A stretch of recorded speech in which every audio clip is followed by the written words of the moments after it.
So in this video, we are gonna talk about indentation in Python. So let's start. So indentation refers to the spaces at the beginning of the code in the line.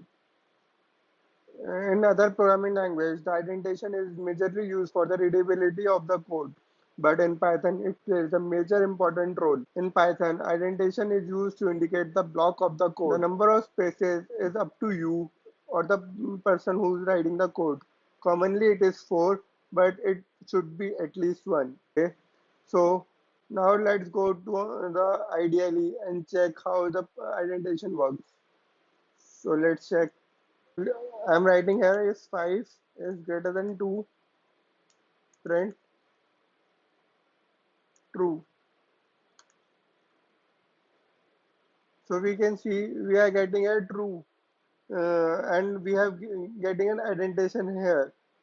That's two spaces we have here. So this is the indentation. If I remove this and if I remove this, right, so it will show me an indentation error. So indented block is the block when I will give the space here. If I will give the space here, then again execute it, it will execute perfectly fine. This is called the indentation in Python. So let's continue in the next video. Till then, like, share and subscribe to my channel and stay tuned for the rest of the videos. Thank you.